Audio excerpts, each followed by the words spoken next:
The night before the wedding came with heavy wind. It moved slowly through the tall grass of Kajana village, bending the savannah like it was bowing to something unseen. The moon hung low and red, like a watching eye. Drums sounded far away, slow and deep, calling ancestors to listen. Everyone in the village believed the next day would be a day of joy. But the spirits already knew the truth.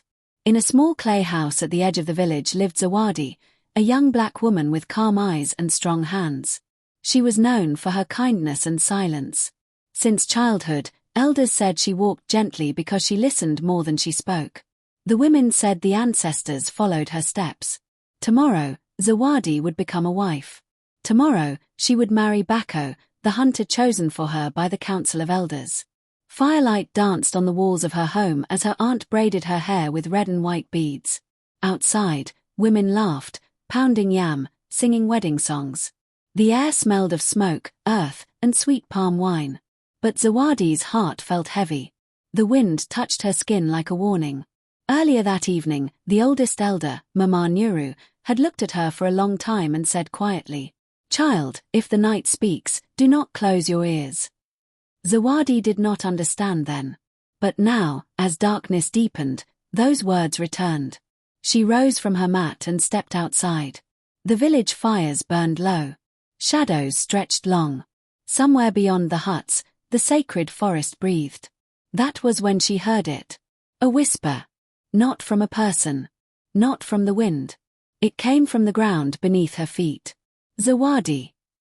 She froze. The whisper came again, softer, closer. The truth sleeps where paper hides. Her heart beat fast. In Kijana village, paper was rare. Only elders and kings touched such things. Marriage bonds were written, sealed, and hidden away in the council hut, the house of law and ancestors. Zawadi had never been inside. Fear and curiosity wrestled inside her. She remembered her mother's voice from long ago. When spirits warn you, child, they do not come twice. She wrapped her shawl tighter and moved quietly through the village. Dogs slept. Fires cracked softly. The drums had stopped. The council hut stood near the great baobab tree. Its roots spread like the fingers of an old hand gripping the earth. The door was closed, but the lock was loose. Zawadi did not touch it. The door opened by itself. Cold air rushed out, carrying the smell of dust, ink, and old secrets. Inside, moonlight slipped through the roof holes, lighting wooden shelves and rolled papers tied with leather strings. Masks of ancestors stared from the walls. Zawadi's knees trembled. "Ancestors," she whispered. "Forgive me." Her feet moved without thought. She did not know what she searched for, until her hands found it. A rolled paper, newer than the rest. The string was red. Her breath caught. She opened it. The symbols were clear. Mama Nuru had taught her to read small words for market counting. This was enough. Marriage bond. Name, Bako, son of Kato. Name, Nyasha, daughter of the river clan. Zawadi's ears rang. Nyasha. Not her. Her hands shook as she read further. A second paper slipped out and fell to the ground. She picked it up. It was a record made by the village healer. Nyasha, heavy with child. Father, Bako. The hut seemed to spin. The drums began again, fast now, loud, joyful, celebrating a wedding built on lies. Zawadi's chest burned. Her eyes filled with tears, but none fell. Her body felt cold, like she had stepped into river water at night. Nyasha was not a stranger. She was a woman from the riverlands. A quiet woman who had left the village months ago with her belly hidden under loose cloth. People said she went to stay with relatives. No one asked questions. Now Zawadi knew why. A low sound filled the hut. A hum. Then a voice, deep and ancient. "This bond was sealed in darkness," the voice said. "And darkness always asks for payment." Zawadi turned. A shadow stood near the ancestor masks. Tall. Shifting. Its eyes glowed like embers. "Who are you?" Zawadi whispered. "I am what walks between truth and blood," it answered. "I am sent by those who came before you." Fear gripped her, but she did not run. "What must I do?" she asked. The shadow stepped closer. The air smelled of rain and ash. Tomorrow, it said, the village will dance. The drums will lie. Smiles will hide rot. The shadow raised one long arm and pointed beyond the hut, toward the forest, the river, the unseen paths. You must choose, it said. Silence, or fire. The shadow vanished. The drums outside stopped suddenly, as if cut by a blade. Zawadi stood alone, holding the papers that had shattered her future. Outside, the moon disappeared behind clouds. Thunder rolled far away. The night had spoken. And the wedding morning was coming. Morning came slowly to Kijana village, but peace did not come with it. The sun rose behind grey clouds, turning the sky the colour of old ash. Birds flew low and quiet. Even the goats did not bleat as they were led through the paths. Elders later said the ancestors had covered the sun with their palms. Zawadi did not sleep. She sat on her mat all night, the marriage papers hidden inside a woven basket beside her. Every time she closed her eyes, she saw the words again. Bako. Nyasha. Child. When the first drum sounded, her heart jumped. Boom. Boom. Boom. Wedding drums. Women outside laughed and sang, calling her name. The smell of roasted meat and sweet porridge filled the air. The village was dressing itself in joy, unaware that rot lived under the cloth. Zawadi stood and washed her face. The water felt cold, like river water before a storm. She looked at her reflection in the clay bowl. Her eyes were no longer the eyes of a bride. They were the eyes of someone standing at the edge of fire. Her aunt entered, smiling wide. Today you become a woman of honor, she said. The ancestors are smiling. Zawadi forced a nod. Inside her chest, something twisted. Outside, Bako walked proudly through the village. He wore a hunter's cloak made from antelope skin. Cowrie shells decorated his arms. Men slapped his back, praising his strength. You are blessed, one warrior said. A good wife and a strong future. Bako smiled, but sweat ran down his neck though the morning was cool. His eyes searched the crowd. He was afraid. Across the village, Mama Nuru, the oldest elder, watched him closely. Her eyes were sharp like a hawk's. She tapped her staff against the ground once. Boom! The sound echoed louder than the drums. Zawadi stepped outside her hut. Women gasped in joy at the sight of her. Her wedding cloth shone white and red. Beads rested on her dark skin like drops of blood and milk. She was beautiful. But the wind wrapped around her legs like chains. As she walked, she felt it again, that whisper from the night. Not all paths lead forward. She reached the open space where the wedding would happen. The sacred fire burned at the center. Elders sat in a half-circle. Hunters stood tall. Children climbed trees to see. Bako stepped toward her. Their eyes met. For a moment, his smile broke. Zawadi saw it clearly then. He knew. The drums stopped. Mama Nuru raised her hand. Before the binding, she said, the bride must be blessed by the river. This was tradition. Zawadi's heart beat faster. The river was far, beyond the forest edge. Not many followed during blessings. Only women, elders, and spirits. As they walked, the sounds of the village faded. Trees closed around them. Sunlight broke into thin lines through leaves. Birds cried warnings. At the riverbank, the water moved slowly, dark and deep. Mama Nuru dipped her staff into the river. Ancestors, she called, open eyes that are closed. The wind rose suddenly. Zawadi stepped closer to the water. Her reflection wavered. For a moment, another face appeared in the river, a woman with tired eyes and a swollen belly. Nyasha. Zawadi gasped. The water rippled, and the image disappeared. Mama Nuru turned sharply. What did you see, child? Zawadi swallowed. Her throat burned. I saw truth, she said quietly. The elder's face hardened. Back in the village, whispers had begun. Some women noticed Bako pacing. Some men noticed the clouds thickening. A drum cracked when struck, splitting down the middle. Bad signs. When Zawadi returned, her steps were steady, but her heart screamed. Bako moved close and spoke in a low voice. Tonight, he said, We can talk. Not now. Zawadi looked at him. Truth does not wait for night, she answered. His face went pale. Mama Nuru stood again, her staff raised. Let the bride speak, she said. Gasps rippled through the crowd. A bride speaking before binding was rare. Dangerous. Zawadi felt every eye on her skin. She felt fear claw her chest, but something stronger stood behind it, the ancestors. She took one step forward. My people, she began, her voice shaking. I walked last night when the wind spoke. Silence fell like death. I entered the house of law, she continued. I saw what was hidden. Bako shouted, stop. But Mama Nuru struck the ground with her staff. Boom. Let her finish, the elder commanded. Zawadi reached into her basket.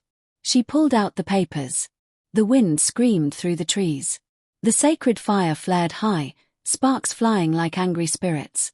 These are marriage words, Zawadi said. Words already spoken between Bako and another woman. Murmurs exploded. Lies. Bako yelled. She is confused. Zawadi held up the second paper, her hand steady now. This speaks of a child, she said. A child growing inside Nyasha of the Riverlands. The crowd roared. Women covered their mouths. Men shouted. Elders argued loudly. The drums began to beat on their own. Fast, wild, wrong. Mama Nuru closed her eyes. Bring Nyasha, she said. Fear flashed across Bako's face like lightning. A runner was sent toward the Riverlands. Thunder rolled overhead. Zawadi stood alone in the center, surrounded by noise, anger, and broken trust. The ancestors had opened the wound. And blood was coming. The sky darkened as if evening had arrived too early. Clouds gathered above Kajana village, thick and heavy, pressing down like unseen hands. The wind no longer moved freely. It circled, trapped, carrying anger and fear. The drums did not stop. They beat without rhythm, as if struck by invisible hands. Elders whispered among themselves. Warriors tightened their grips on spears. Children were pulled away by their mothers. Zawadi stood still in the center of the village. Her wedding cloth fluttered like a torn flag. She felt naked, not in body, but in truth. Mama Nuru lifted her staff again. Silence, she commanded. Slowly, the drums faded. From the forest path came footsteps. A woman appeared between the trees. She walked slowly, one hand resting on her belly. Her dress was loose, but the curve beneath it was clear. Her face was thin, her eyes deep with exhaustion and sorrow. It was Nyasha. A murmur rolled through the crowd like distant thunder. Nyasha stopped at the edge of the gathering. She did not look at anyone at first. Her eyes were fixed on the ground, as if the earth was the only thing she trusted. Mama Nuru stepped forward. Daughter of the river clan, she said gently, lift your eyes. Nyasha obeyed. Her gaze rose and met Zawadi's. Time froze. Two women stood facing each other, bound by one man's lies, bound by a truth older than words. Zawadi felt pain stab her chest, but she also felt something else. Recognition. Nyasha's eyes filled with tears. I did not know, she whispered. I swear to the ancestors. Zawadi nodded slowly. I know, she said. The village breathed again. Bako pushed forward. This is madness, he shouted. She means nothing to me. The river wind roared suddenly, bending trees. Nyasha flinched. Mama Nuru turned on Bako, her voice sharp. Then explain the child, she said. Bako opened his mouth, but no words came. Nyasha spoke instead. He came to the Riverlands during the season of long rains, she said. He promised me marriage. He swore by the spirits of the hunt. Her voice broke. I believed him. Shame spread across the village like fire in dry grass. Hunters lowered their eyes. Elders whispered angrily. Mama Nuru looked at the sky. Ancestors, she said, show us the truth. The wind howled. The sacred fire burst high, flames turning blue for one long breath. Gasps echoed. A sign. Mama Nuru pointed her staff toward the river path. The river will judge, she declared. All three will go. The crowd parted. Zawadi felt fear twist her stomach, but she stepped forward. Nyasha followed, trembling but steady. Bako hesitated, then moved when warriors closed in behind him. They walked in silence toward the river. The forest grew darker as they entered. Leaves whispered. Branches creaked. Shadows moved where nothing stood. At the riverbank, the water surged, louder than before. Foam curled like white teeth. Mama Nyuru stood tall. "River spirit," she called, "we bring lies, blood, and broken bonds." The water stilled. A mist rose from the surface. Slowly, a shape formed, a tall woman made of water and light. Her hair flowed like streams. Her eyes were deep pools. The River Mother. Everyone fell to their knees. Her voice came like rolling water. "Who calls me from my sleep?" Mama Nyuru bowed.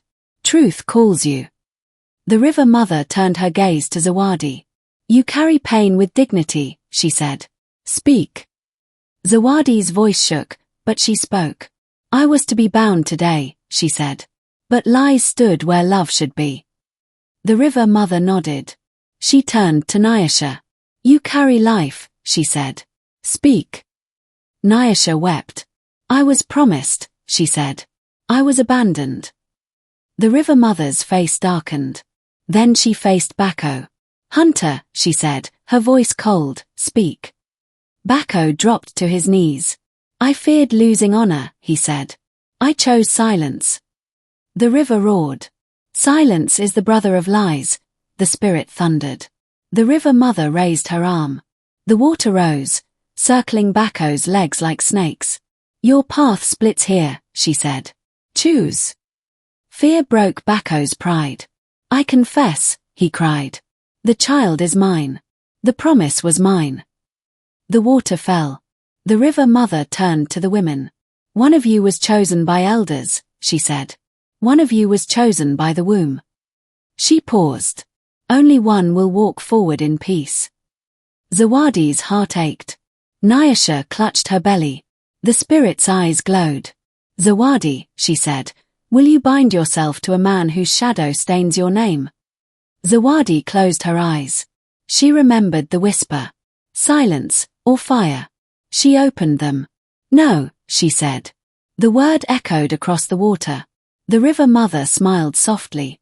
"Then the turning has begun," she said. Thunder cracked. The forest shook.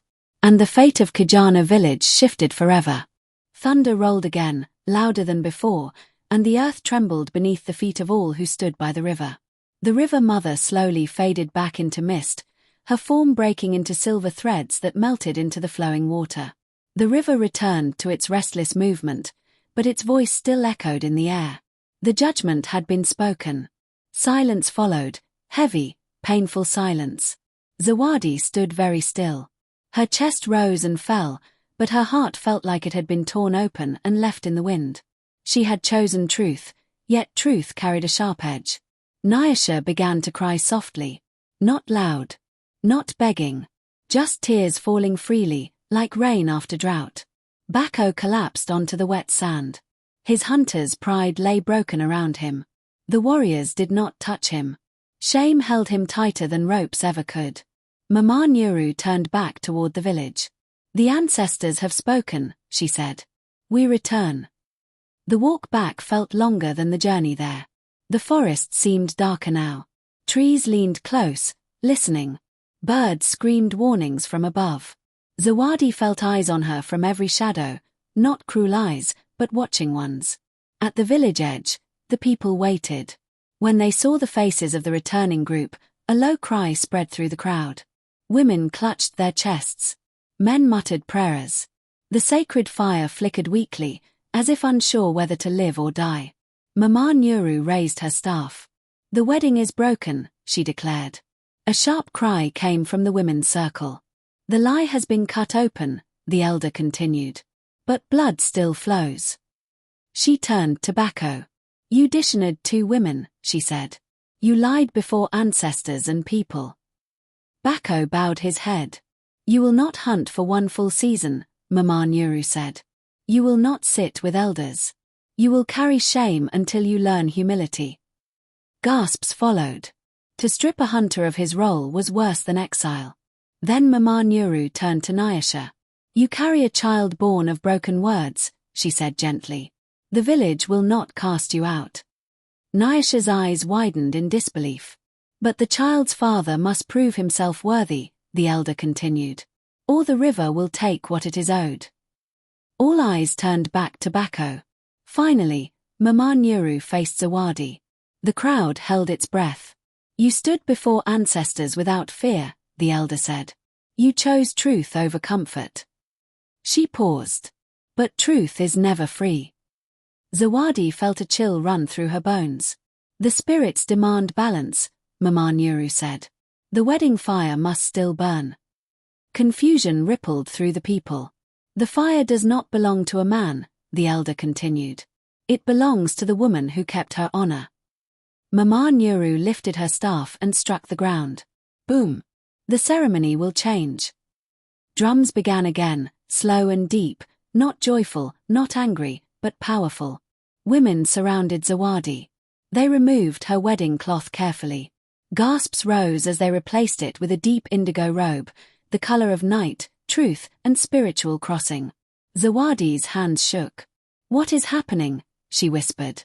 Mama Nyuru stepped close. "You will walk the path of fire," she said. "Few women do." Fear flashed through Zawadi's chest. The path of fire was an ancient ritual. A woman chosen by spirits would walk alone through the sacred grounds at night. If her heart was false, the fire would burn her. If her heart was true, she would return changed. Powerful. Dangerous. The sun began to sink. Shadows stretched long. Drums beat slowly as night approached. Zawadi was led to the edge of the sacred circle. The fire at the center burned brighter now, tall flames licking the air. Nyasha reached out and touched Zawadi's hand. "I am sorry," Nyasha whispered. Zawadi squeezed her fingers. "This is not your shame," she replied. As darkness fell, the village gathered around the fire. Elders sang low chants. Women shook rattles made of seeds and bone. The air smelled of smoke, sweat, and old magic. Mama Nyuru raised her voice. "Ancestors," she called, "walk with her." The fire split, opening a narrow glowing path through the sacred ground. Zawadi stepped forward. Heat kissed her skin. Sparks danced at her feet. The ground glowed red beneath the ash. With every step, memories rose, laughing with Bako, dreams of children, the pain of betrayal. Her chest burned. Tears ran freely now, sizzling as they fell. Voices whispered from the dark. "Turn back. You will be alone. You will lose everything." Zawadi lifted her chin. "I already lost a lie," she whispered. "I choose myself." The fire roared. The ground shook. Suddenly, flames burst high around her, forming walls of living fire. The crowd screamed. Nyasha cried out. Mama Nyuru closed her eyes and sang louder. Inside the fire, Zawadi felt something break open inside her. Pain gave way to clarity. Fear melted into strength. She stepped forward again. The flames parted. Zawadi emerged from the fire path, untouched. Gasps turned into cries of awe. The ancestors had accepted her. But the fire was not finished. Behind her, the flames twisted violently, rising toward the sky. The village trembled. A greater reckoning was coming. The fire did not die. Instead, it grew angry. Flames twisted higher, licking the night sky like red tongues calling for blood and truth. The wind howled through Kijana village, lifting ash into the air. Drums beat wildly now, fast and uneven, as if the earth itself had begun to panic. Elders shouted commands. Warriors tightened their grips on spears. Children cried and were pulled into huts. Zawadi stood at the edge of the sacred ground, her skin glowing with firelight. She felt no heat, no fear, only a deep stillness in her chest. The ancestors were not finished speaking. From the center of the fire, a sound rose, low at first, then louder. A growl. The flames folded inward, pulling together, shaping something massive and dark. Slowly, a great form stepped out of the fire. It was a spirit beast. Its body was made of smoke and ember. Horns curved from its head like a crowned king. Its eyes burned white, bright as lightning. The guardian of oaths. Every elder fell to their knees. Mama Nyuru pressed her forehead to the ground. The Oathkeeper has awakened, she whispered. The beast's hooves struck the earth. Each step shook the village. The drums stopped on their own. Its voice rolled like thunder. Who broke a sacred word? Silence. Then Bako screamed. The spirit turned its burning eyes toward him. Hunter, it roared. You spoke 2 promises with 1 tongue. Bako collapsed, sobbing. Spare me, he cried. I was weak. The guardian snorted, smoke pouring from its nostrils. Weakness is human, it said. Deceit is choice. The beast turned toward Nyasha. Its eyes softened slightly. You carry life, it said. Life is not a crime. Nyasha wept, holding her belly. Then the spirit faced Zawadi. The fire dimmed around her. You walked through flame without burning, it said. Why? Zawadi stepped forward. Her voice was steady. Because truth was heavier than fear, she said. The guardian lowered its massive head. Then you will not pay the price, it declared. The beast turned again to Bako. The balance must be paid. The wind screamed. The ground split beneath Bako's feet. Firelight shone from below, but no flames touched him.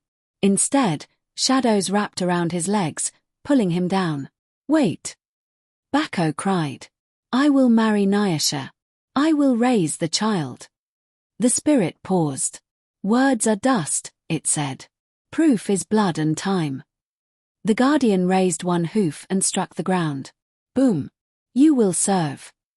The earth closed again, leaving Bako kneeling, alive but broken. You will leave the village at dawn, the spirit commanded. You will work the land of widows and orphans. You will not take a wife until the child becomes a man. Gasps filled the night. Exile with purpose. Punishment without death. The guardian turned toward the elders. Remember this night, it warned. When you hide lies, I wake. With a final roar, the spirit burst into sparks and smoke, dissolving into the fire. The flames slowly calmed, shrinking back into the sacred pit. Rain began to fall. Soft at first. Then heavy. The fire hissed. Steam rose. The earth drank deeply. Zawadi fell to her knees, overwhelmed. Nyasha crawled toward her, holding her hand. You saved us, Nyasha whispered. Zawadi shook her head. No, she said softly. Truth did. Mama Nyuru stood, leaning heavily on her staff. The ancestors have judged, she announced. The fire is satisfied. The people slowly rose. Some cried. Some prayed. Some stared in silence. Bako was led away, his shoulders bent, his hunter's pride gone. No one cheered. No one cursed him. Only the rain spoke. Zawadi looked up at the sky. Rain washed ash from her skin, tears from her face. The wedding that was meant to bind her had burned away. But something else had been born. Power. The drums began again, slow, deep, respectful. Not a wedding song. A song of awakening. And as the rain fell, the ancestors listened. Dawn came quietly to Kijana village. The storm had passed. The rain washed the dust from the earth, leaving the ground dark and rich. The air smelled clean, mixed with smoke from fires that had burned all night. The ancestors had spoken. And now, the people had to live with the truth. Zawadi sat alone near the sacred fire pit. The ashes were still warm. Thin smoke curled into the morning sky like fading spirits returning home. Her indigo robe rested softly on her shoulders. She felt empty. But she also felt free. Women approached her slowly. No singing. No laughter. Only respect. They sat beside her, touching her arm, her back, her hands. You are no longer just a bride, one woman said softly. You are a woman who walked through fire. Zawadi lowered her eyes. I only chose truth, she replied. Mama Nyuru arrived as the sun climbed higher. Her face looked older, but lighter, as if a heavy burden had been lifted. The ancestors have marked you, the elder said. From this day, your voice will carry weight in this village. Zawadi looked up, surprised. I did not ask for this, she said. Mama Nuru nodded. Power never comes because it is asked for, she replied. It comes because it is earned. Across the village, Nyasha sat beneath a tree, surrounded by women. They brought her food, water, and cloth. Her hands rested on her belly, where life still grew. Fear still lived in her eyes, but it was no longer alone. Zawadi walked toward her. Nyasha stood slowly when she saw her. I thought you would hate me, Nyasha said, her voice shaking. Zawadi shook her head. I hated the lie, she said. Not you. Tears filled Nyasha's eyes. I do not know what my future will be, she whispered. Zawadi placed a hand over Nyasha's. Neither did I, she said. But the path always appears after the truth. They stood together in silence, two women bound not by rivalry, but by survival. At the edge of the village, Bako was leaving. He carried no spear. No hunter's cloak. Only a small bundle on his back. Warriors watched him go, their faces hard but calm. He stopped once and looked back. His eyes met Zawadi's. For a moment, he seemed to want to speak. Zawadi did not move. The silence between them was heavier than words. Bako turned away and walked into the morning light, toward a future shaped by his choices. The drums began again, not loud, not wild, but steady and calm. Life continued. Days passed. Weeks passed. The village healed slowly. Zawadi no longer stayed at the edge of things. Elders called her to sit with them. Women came to her for advice. Children followed her steps. At night, she dreamed of fire, but it no longer burned. It lit the path ahead. One evening, Mama Nuru called the village together. The ancestors have spoken again, she announced. This woman, she said, pointing to Zawadi, will be a keeper of truth. Gasps spread through the crowd. A keeper of truth was rare. A woman who stood between silence and justice. A woman who reminded the people that lies rot the land. Zawadi's heart pounded. I am only human, she said. Mama Nuru smiled gently. That is why you were chosen. As the sun set, drums played softly. Firelight danced on faces. The wind moved gently through the trees. Zawadi stood near the fire, feeling its warmth, not as a test, but as a companion. She understood now. The wedding she lost was never meant to save her. The truth was. And the ancestors did not take from her. They gave her herself. Moral lesson. In every land, lies may hide for a time, but they always poison the future. Truth may break hearts, burn dreams, and change paths, but it cleans the ground for new life. A woman who chooses truth over comfort does not lose her destiny. She becomes it.